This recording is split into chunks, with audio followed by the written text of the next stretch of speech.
মুসলমান ইমানদার আল্লাহর গোলাম, তুমি তোমার ইবাদতের বাহাদুরি দেখাও। ও আম্মা জানেরা, তুমি তোমার ইবাদতের বাহাদুরি দেখাইতেছো যে আমার চাইতে নামাজ পড়নেওয়ালা কেউ নাই, আমার চাইতে তেলাওয়াত করনেওয়ালা এই জমিনে কেউ নাই, আমার চাইতে পাঁচ ওয়াক্ত নামাজওয়ালা কেউ নাই, আমার চাইতে পর্দা করনেওয়ালা এই জমিন আর দ্বিতীয় কেউ হবে না।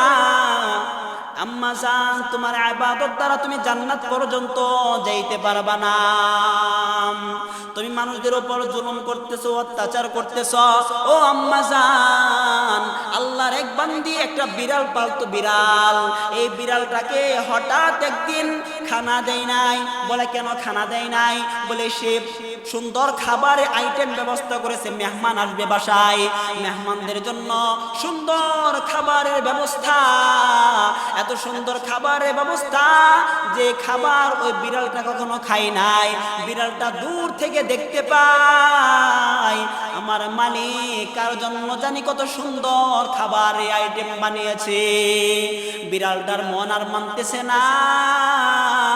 বিড়ালটা চিন্তা করে, হাই রে হাই, এই খাবারগুলো যদি আমি খাইতে পারতাম আমার জীবনটা ধন্য হয়ে যাইত। বিড়ালের মন আর মানে না। যখন তার মালিক এই খাদ্যগুলো কোনো একটা জায়গায় রেখে দেয়, ওই বিড়ালটা চিন্তা করতেছে যেভাবে হোক আজকে আমার এই খাবারটা আমার খেতে হবে। বিড়ালের মন আর মানে নাই। বিড়াল কি করবে? মনের চাহিদায় যায় ওই মেহমানের খাবারগুলো খেয়ে নেয়। একটু পর মালিক ওই খাবার নিয়ে যাওয়ার জন্য আসছে, মেহমানদারি করাবে। এসে দেখে সব খাদ্যগুলো খাওয়া, সব খাদ্যগুলো বিড়াল খেয়ে ফেলেছে। এদিকে একটু খাওয়া, ওদিকে একটু খাওয়া, এদিকে একটু ছেঁড়া, ওদিকে একটু ছেঁড়া।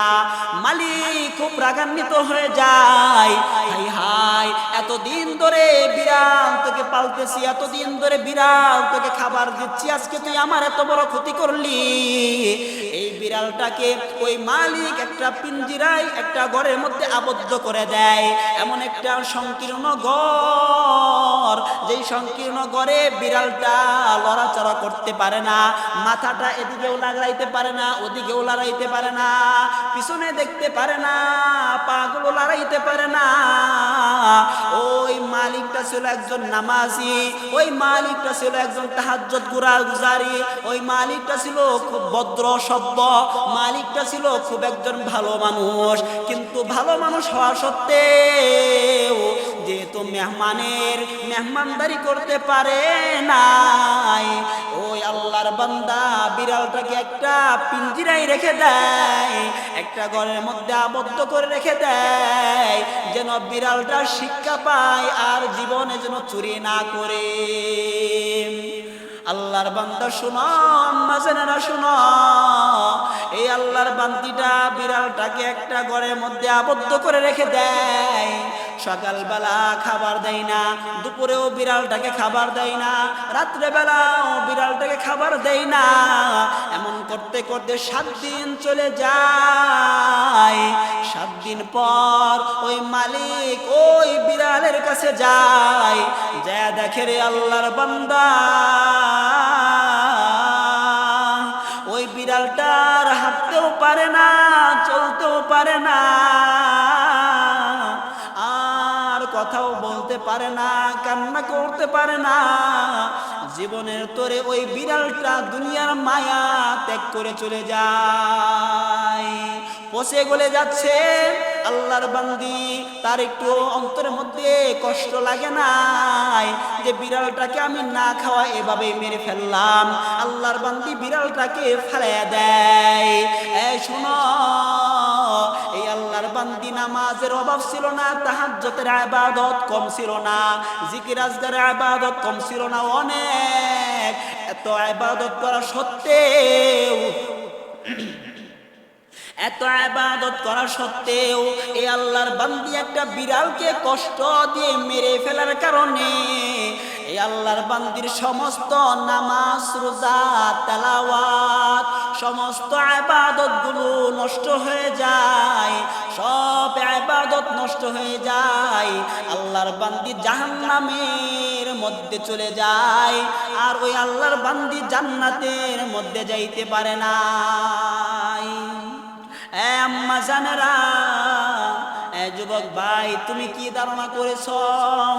তুমি নামাজ পড়বা, রোজা রাখতেছ, অপর ভাইকে তুমি গালি দাও, অপর ভাইকে তুমি মন্দ বলো, তোমার মার সাথে তুমি বেয়াদবি করো, তোমার বাবার সাথে তুমি বেয়াদবি করো, তোমার বয়ে বাবার সাথে শুধু তাই না, তোমার উস্তাদের সাথেও বেয়াদবি করো, আলেমদের সাথে বেয়াদবি করো, আবার নামাজের সময় নামাজ পড়ো, রোজার সময় রোজা রাখো।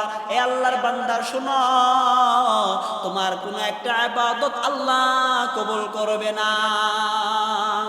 আল্লাহর সামনে যদি তোমার ইবাদতগুলো কবুল করাইতে চাও, আল্লাহর সামনে যদি তুমি মাহবুব বান্দা হয়ে দাঁড়াইতে চাও, তাহলে শোনো, সুদ খাইবা না, ঘুষ খাইবা না, ব্যভিচারী করবা না, আলেমদেরকে গালি দিবা না, আলেমদের বিপক্ষে যাইবা না, মসজিদ মাদ্রাসার বিপক্ষে যাইবা না, আল্লাহওয়ালা বান্দাদেরকে কখনো গালি দিবা না, তাদের বিরুদ্ধে যাইয়া ওই কাউ কোনো দুনিয়ার তাগুত শয়তানকে, কোনো তাগুতকে আতাত করতে যাইয়া আলেমদের বিপক্ষে যাইবা না, মসজিদ মাদ্রাসার বিপক্ষে যাইবা না, আল্লাহর বিরুদ্ধে যাইবা না, নবীর বিরুদ্ধে যাইবা না, কোরআনের বিরুদ্ধে যাইবা না।